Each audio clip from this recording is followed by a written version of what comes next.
Sure? Of that.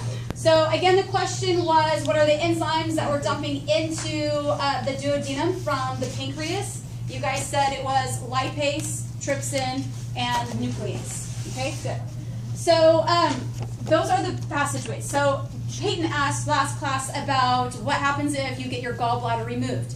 How are you still able to live without a gallbladder? Well, the gallbladder only does what with the bile? It only stores it, right? So what is responsible for producing it? The liver. So if you get rid of this, can we still get bile to where we need to go? Yeah, we still can get bile. We're not going to necessarily get enough and a lot as much as we would if we had a gallbladder. So you do have to modify your diet just a little bit so you don't have certain consequences with a high-fat diet. But it's perfectly fine. So, okay. Have you guys heard of like hepatitis A, hepatitis B, right? What does the word itis mean? Disease. Inflammation. Right? So HEPA is referring to the liver. Hepatitis means what then? Inflammation of the liver. Oh, right. So, and now notice HEPA, right? Every time you see the word HEPA, then you know it has to do with the liver. Okay? So something that you can associate with. All right. So there's some more information about the liver, about what its function is within the reading. Okay? I'm actually going over things that I feel like are a little bit more complicated for you to understand. All right? The rest of it is kind of just right there within the reading of the dissection. So I want to talk a little bit more about the pancreas. Some vocabulary words associated with the pancreas that you should absolutely know is insulin and glucagon. Okay? So insulin is a hormone that is released from the pancreas we know that it's there, both of these are there to control blood sugar levels. Okay? So insulin is released if we want to decrease sugar levels because the liver's going to store glucose as glycogen. Okay? Glucagon, so similar, right? Is responsible for raising sugar levels. And what it does is it causes the liver to convert the glycogen into glucose.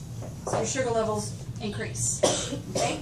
So there's definitely a homeostasis, a negative feedback loop that is associated with that.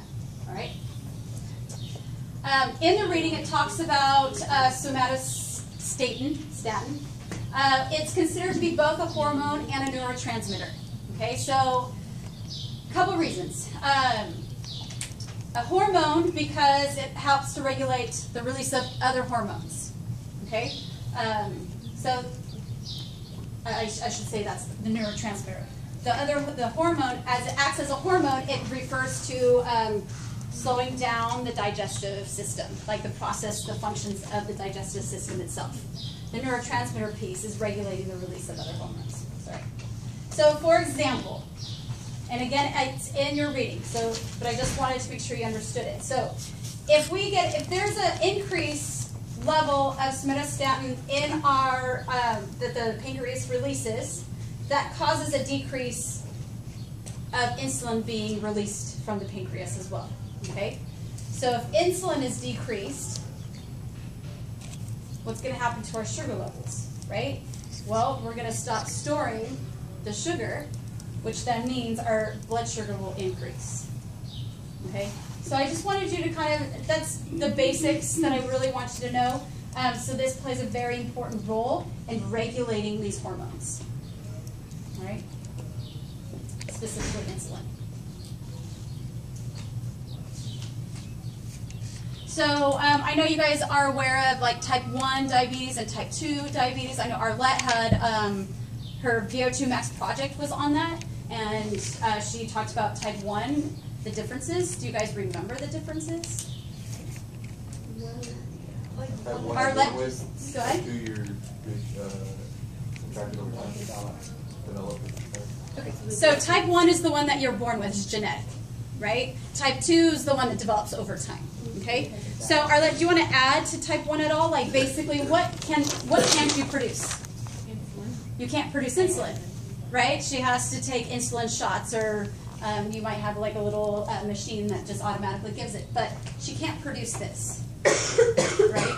So, and the reason why it's so iffy too, because when you give yourself an insulin shot, you have to make sure you give yourself the right amount. Because if you give yourself too much, right, it's going to cause an imbalance in your blood sugar levels. So that's why they're constantly, diabetics are constantly checking their sugar levels. Okay? You want to add to that? Yeah. So those are the basics of what I wanted to talk to you guys about today. I'm gonna